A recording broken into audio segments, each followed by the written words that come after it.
Welcome inside the ABC7 studio for a weekly UTEP men's basketball coaches show. We got to do it virtually this week. The cold El Paso air has forced us to move it over to Zoom. Coach, but you guys are off to Boca Raton next week, so it's probably a little warmer down there in Florida. Yeah, we're hoping so. We're hoping that we have a little different type of climate there, and also along the way in terms of the travel. I know there are a lot of teams right now playing right now in Power 5 conferences that are really struggling right now in their travel, getting to and from different places, and have had to postpone games because of the weather.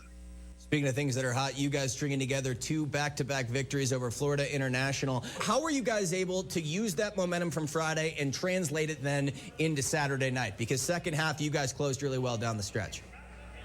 Well, we've been in those situations on a couple occasions already in terms of playing the back-to-back, and we didn't get off to a particularly great start in the ball game, but I thought we really just kept working the game. We talk about it all the time about working the game for 40 minutes. You know, no one's going to knock anybody out. It doesn't matter how you get off to a good start, a bad start. You just got to continue to work the game. Basketball is a game of runs, and, you got to just continue to keep working. And at some point, hopefully the game will turn in your favor. Particularly an aggressive weekend from Christian Agnew off the bench. A lot of positives he brought to the table. Maybe thinking about inserting him into the starting lineup at any point, just out of curiosity, or do you like kind of the spark he provides early there in the ball game? No, we've had our same starting lineup for 20 ball games right now, and this is still a group that, still learning to play with each other and doing a good job with each other. So, no, there's really not a need for that. All good teams have more than a starting 5, so you've got to have a great 6th man, a great 7th man, great 8th man. What Saucy brings, off the bench for us is a great lift to our team. He brings energy.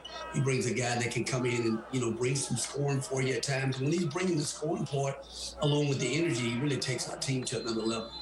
And I got to ask about the nickname Saucy. The game speaks for itself, but where are the origins of the nickname Saucy for Christian Agnew? Well, I think the origin of that nickname, I think based on his recollection was that he was a really good dancer when he was really young, and he had a lot of sauce on what he was doing. Wow, the dancing. Yeah, how about that? Are we ever going to see some of the dance moves coming out from him at all? In the locker room, do we get a chance to see him? Well, you never know. We don't have Midnight Madness anymore. A lot of times guys can kind of, put on a show in Midnight Madness a little bit and everything. We don't have the luxury of having that type of opportunity, but you just never know. Saucy, man, he may break a move here or there, and give someone a glimpse of what that was all about. Moving forward to Florida Atlantic, a team that not atop of the conference standings on the eastern side, but still a team that has played you guys tough in the past. What's a quick scouting report on the Owls?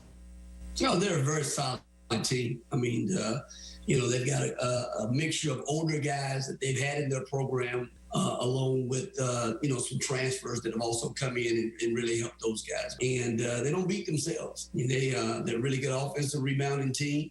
We're going to have to do a great job of really trying to take away their second chance opportunities and really trying to get back and get our defense set as well, because they're really good in transition as well. UTEP taking on Florida Atlantic on the road this weekend. Warmer climate in Boca Raton, but the Miners will try to continue their hot streak, looking for 3 in a row coming up this Friday. Thanks, Coach. Thanks, Nate.